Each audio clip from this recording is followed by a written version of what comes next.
Halo Pak Jokowi, apakah Presiden dan DPR berani membuat RUU tentang korupsi yang isinya pertama, korupsi 1 miliar atau lebih dihukum mati.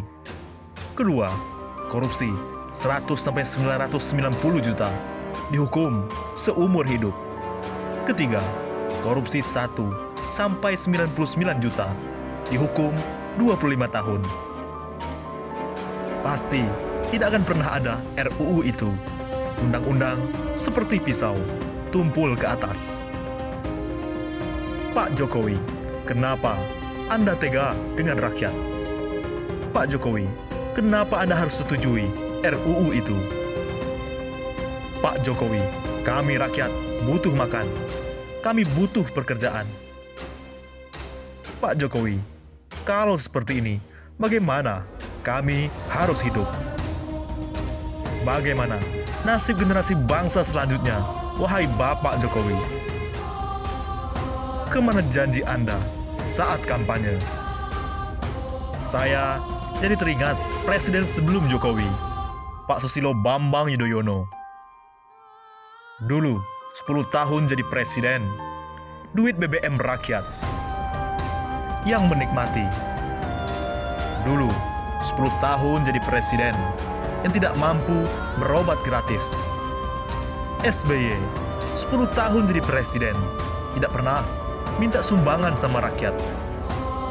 SBY, 10 tahun jadi presiden, rakyatnya bahagia, tidak ada penistaan agama.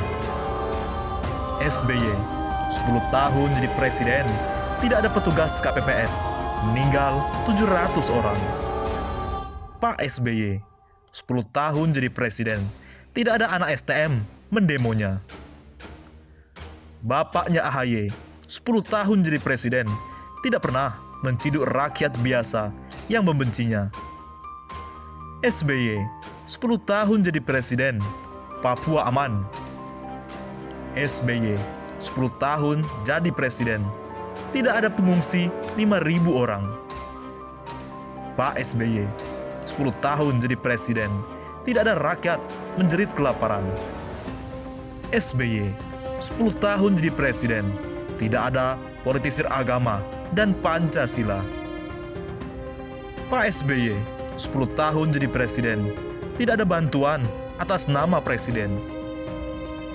SBY, 10 tahun jadi presiden, tidak pernah merubah lambang burung Garuda dengan lambang bintang C. SBY, 10 tahun jadi presiden, tidak pernah salah data dalam pembagian bansos. Pak SBY, 10 tahun jadi presiden, tidak pernah membohongi rakyat, apalagi pencitraan.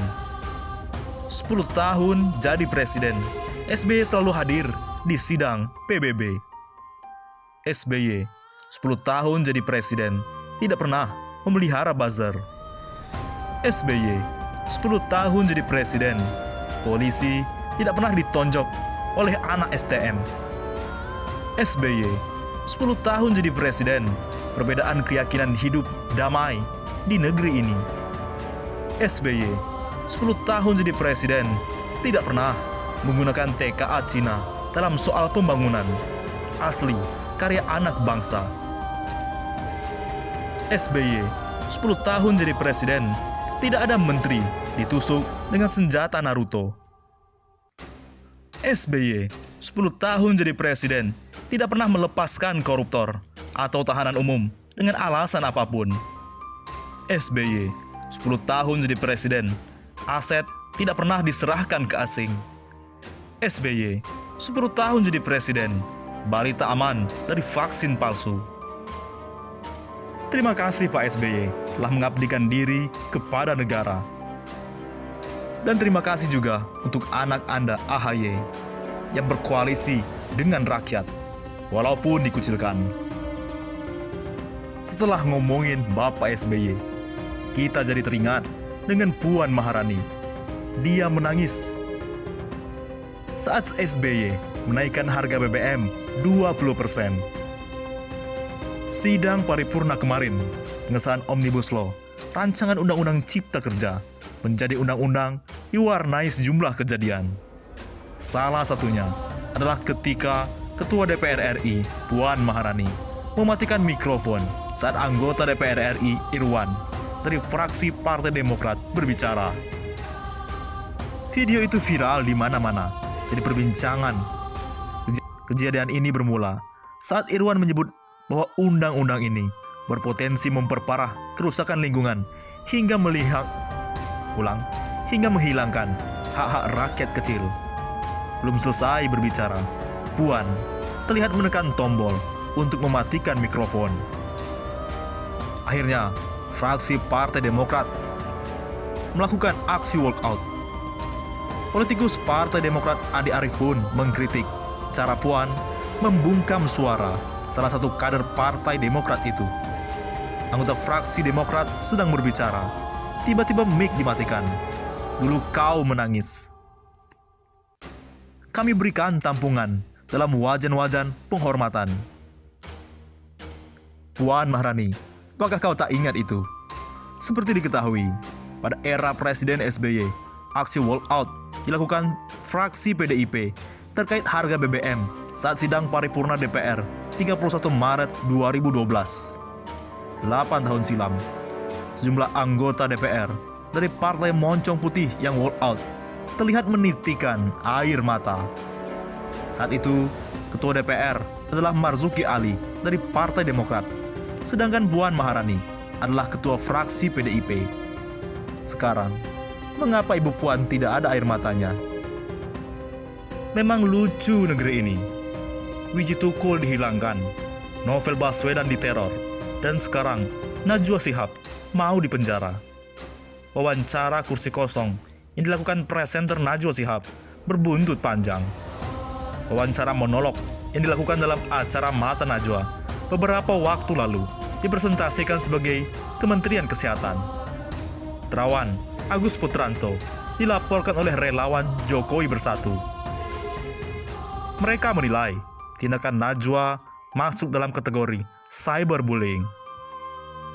Aduh, bagian mananya Bu yang bully? Sontak, laporan tersebut menuai beragam reaksi dari publik. Di jaring media sosial Twitter, pembahasan mengenai Najwa Shihab bahkan sempat menjadi trending topik. Banyak warganet menyesalkan adanya laporan polisi yang dilayangkan tersebut. Oh, ini yang dinamakan demokrasi, yang dimana manusia berpendapat akan dipenjarakan. Wah, daebak kalian. Mbak Najwa Shihab cuma berpendapat dan dia masih menggunakan kata-kata yang sopan. Kecuali kalau menggunakan kata-kata yang sopan, tapi merugikan rakyat. Kata akun @amandadin5, Selasa 6 Oktober. Seorang warganet lain bahkan menyebut upaya kriminalisasi terhadap Najwa sama halnya dengan beberapa tokoh yang vokal terhadap pemerintahan namun berujung pada pembungkaman. Wiji Tukul dihilangkan, Novel Baswedan diteror, Munir dibunuh, Bintang Emon difitnah, Najwa Shihab dipenjarakan. Memang lucu, negeri ini ketika rakyat bicara, pemerintah seenak jidat membungkamnya. Kritik akun Twitter @fajardi. Bahkan, beberapa warganet menganggap langkah hukum yang dilakukan relawan Jokowi tersebut sebagai pengalihan terkait dengan gaduhnya pengesahan Omnibus Law RUU Cipta Kerja yang disahkan DPR RI kemarin. Mau dialihkan ke Mbak Nana nih. Cerita maunya apa sih kalian DPR? Tidak jelas. Biar apa seperti ini? Habis Omnibus Law, katanya kena corona. Sekarang dialihkan lagi. Salahnya ke Mbak Nana. Emang sudah tidak sehat. DPR pengkhianat. Bagaimana menurut pendapat Anda?